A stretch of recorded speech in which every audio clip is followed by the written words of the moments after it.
John Philip Wanla is here in Studio 1 of Divine Mass Radio Television. Good morning, JP. Good morning, Eileen. Good morning, dear esteemed viewers of Salve. You are welcome. Thank you. What are the top sports stories you bring for us this morning? Eileen, we are going to talk about a couple of things. At least we'll talk about our Elite One games that passed on during the weekend. We are going to see what is happening in the world of handball. You know, the Lions were participating in the AFCON for handball in Rwanda. And we are going to be talking about some coaches and reactions from the games during the weekend. So, and many more. We're going to see when we unwrap our package. Definitely. Yeah. Thank you very much for bringing the stories to us this morning on Salve. Yes, it's sports time with John Philip Wanla. I'll catch up with you shortly after his presentation. Stay tuned.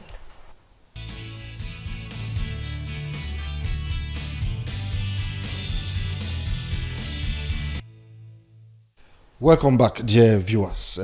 Without much ado, we are just going to dive into what we prepared for you this morning. Recently, the students of St. Anne, they launched their 2025-2026 football season. Like you see there, the sporting activities, this football season for the academic year 2025-2026. So we see the activities there that the students were showcasing their different talents on the different sporting activities that are going to be taking place in their campus. So their principal there, Sister Marceline used the occasion to remind the students to play with a spirit of sportsmanship, and she emphasized the spirit of the importance of the spirit of fair play and teamwork. That's Sister Marceline there during that activity. On the next item there, we go to Elite 2 side Bafmeng United on Sunday. Yesterday, this weekend on Sunday, they had time to go and offer a mass and pray at the St. Joseph Metropolitan Cathedral in Big Mancon there. That's them with the cathedral administrator, Father Niba. So they took time to go and seek God's blessings before the start of the football season. So this was a gesture lauded by many sports pundits in the Northwest region, and they called for other teams, so Elite 1 and 2 teams, before the sports season comes, they should put all their intentions to God before going ahead for their games. On the next item there, we are going to see a communique from the Mezam Divisional League under the authority of Fekafoot. They organized a coaching session for coaches. They organized a session for coaches to train coaches. So they have organized this refereeing training course that is scheduled to take place from today, the 27th of January, at the Bamenda Proximity Stadium. So they will be trained on the laws of the game, practical refereeing sessions, match control, discipline, and ethics. So after these sessions, they will receive Fekafoot certificates, and as they have said there, the registration for this activity is free, and it has been signed by the Secretary General of the Mezam Divisional League. So this is very important, you know, with the kind of things that are happening during our league in the region, in the local football, in our local Elite 1 and 2 games. So an activity like this is very important for those interested, and we are encouraged that they should go in for that training.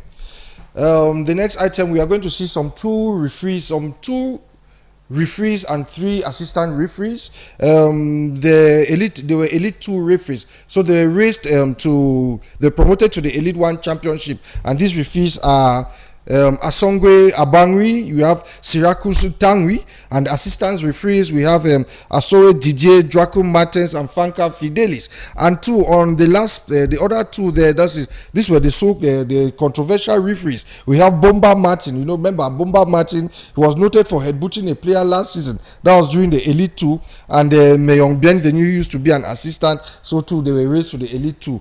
So, they were raised to the Elite 1. So they are welcome to the Elite 1 season, and we hope that refereeing this time is going to be much different. Something away from football, we are going to be talking boxing. Boxing, there was recently the Minister of Sports, Professor Narciso Mwele Kombi. He presided over a ceremony on the installation of the Normalization Committee of the Cameroon Boxing Federation. So the mission of this committee, he noted, is to assure the organization and transparency of the electoral procedure for the Boxing Federation that has delayed for over 6 months. So these members, we have the President Jean Kana, we have the Vice President Odile Emanuela, then we have some members, Abe Ayomba, Pierre Matonga, and Patrice Marcel. And then there was a representative from the African Boxing Federation, that is David Pina. So that is how this meeting or ceremony took place at the conference hall of the Ministry of Sports and Physical Education. So we go now to handball. Handball, like we said, the Lions are participating in the handball competition that is going on in the African Nations Handball Tournament that is going on in Rwanda. And Team Cameroon was eliminated, unfortunately. That was on Friday. So Cameroon was eliminated from the ongoing AFCON games taking place in Rwanda. They were eliminated last Friday by Guinea on the 24th on a score of 24-18. And so they are participating in a president's tournament now, which consists of teams that did not make it to the quarters of the handball AFCON. So they beat Benin 34-37, raising their hopes for a consolatory trophy. And these hopes are going to qualify for the the fact that they have been eliminated means they won't qualify to play the handball finals that are going to be coming up. Then we have earlier last week the National Olympic Committee for Sports in Cameroon, the National Olympic Committee for Sports in Cameroon.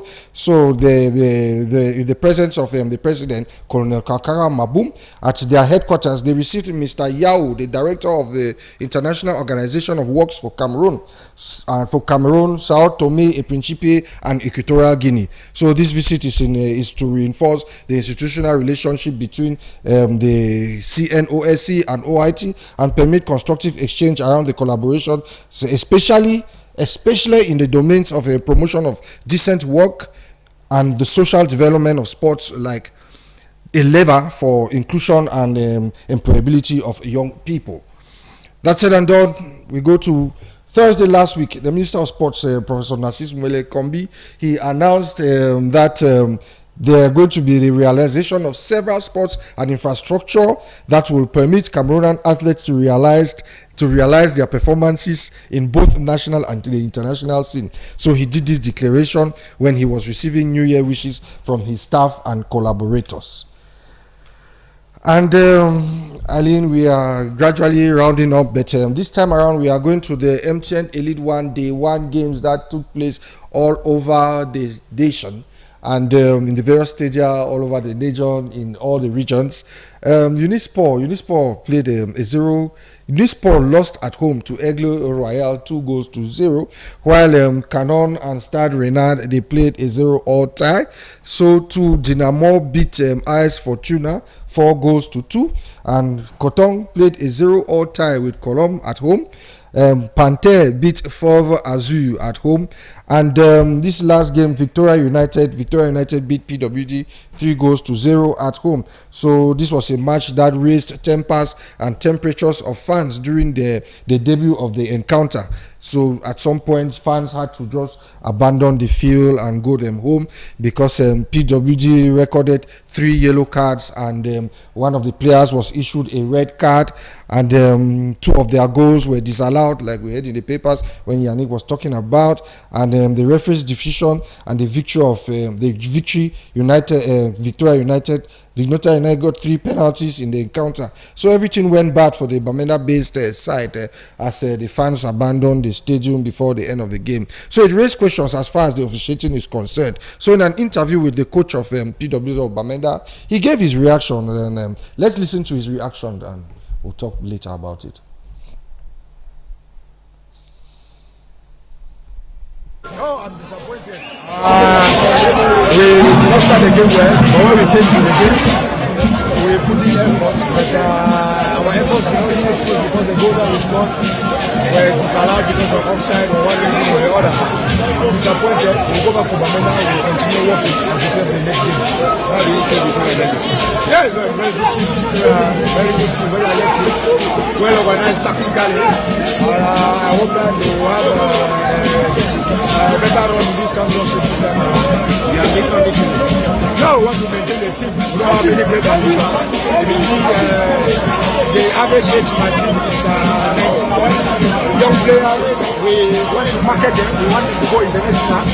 We want them to play top level football in Cameroon. That's our objective. And so we are not looking at the top, but we think that if we maintain the team in everyone, we will go for the next match. Next match is in Bamenda, I think against Karina. The mistakes we made here today will be corrected and see that playing at home.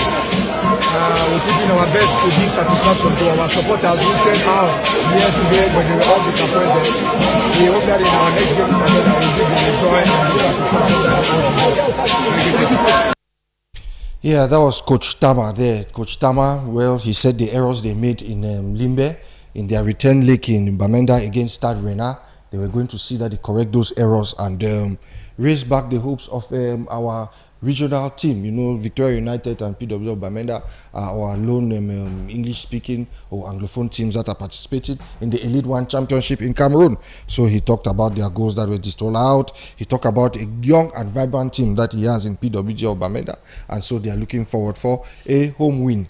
Without much ado, we go now to the Fecafoot boss. If you see there, Fecafoot boss Samuel Eto'o. Samuel Eto'o gave a kickoff at the 2025-2026 Football Elite One season that was taking place. That was in Bafang at the Bafang Municipal Stadium there. So he set the tone for the Cameroon Top Flight Championship, which is very symbolic. It was a very symbolic kickoff there for the Fecafoot boss. So far, the standings, the Elite One standings that we are going to be having there, like you see, Victoria United is topping the chart. They have 3 goals, 3 points. So they had a win. So followed by Dinamo, Panther, Aigle, Menoir, Gazelle. We have Kanong de Yaoundé. We have Cotton Sport. We have Colombe. We have Stade Rena.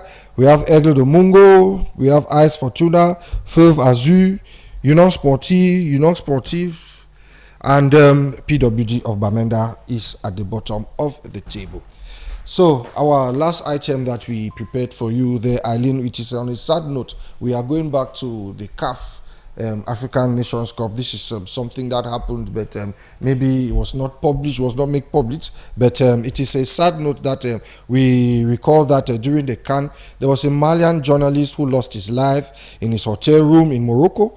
That was on the 14th of January. While earlier on the 13th of January, a Cameroon journalist also, Audrey Iboango, also passed away in his hotel room. So it's important to note that these journalists, they died under mysterious circumstances. So they were known for not only reporting on the games, they also criticized CAF and the Moroccan Football Federation for corruption in the organization of the tournament. So some of them, the Malian and the Cameroonian journalists, they possessed some photos and videos of match fixing and bribery of referees and players. So that raised concerns. So that was the similarity of which they passed on or they died, the manner of which they died, that's what really raised concerns, because there was no signs of violence on them, and the way they died rapidly, it really was a problem. So it was disturbing as the officials also, they wondered why this silence from the CAF about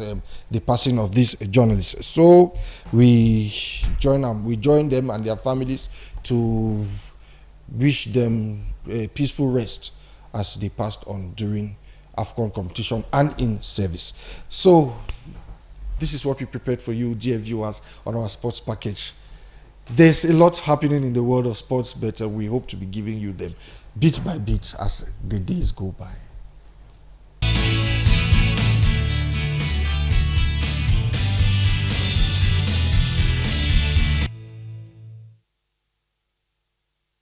John Philip for our sports package this morning. Sad indeed to listen to the last story you brought. To think of it that journalists are losing their lives all over the world. You know, journalists take the risk to gather stories. Just their job makes them a target for, you know, such attacks, and they're wiped out on a daily basis, politically, sports-wise, economically. Somebody can just get angry because a journalist reported on an issue that concerns their enterprise or their position. They become threatened. That exposes their corruption. Exactly. Becomes threatened. This is really sad, because when I heard the news of these two journalists dying in Morocco, I thought it was just ill health, probably the weather condition which affected one of our influencers who came back, could not walk, had to shave her hair. So I thought it was related to the harsh climatic condition. But you bringing up some of these figures or facts, or you know, diagnosis. I did some finding out, and it became questionable because of the way they died, almost the same time, and the same way, what no they complaints, had diagnosed, and you know, they had those facts in their hands. They noticed that these two people were having some information about their activities. So it was sad, but journalists should be careful too. Journalists should be careful.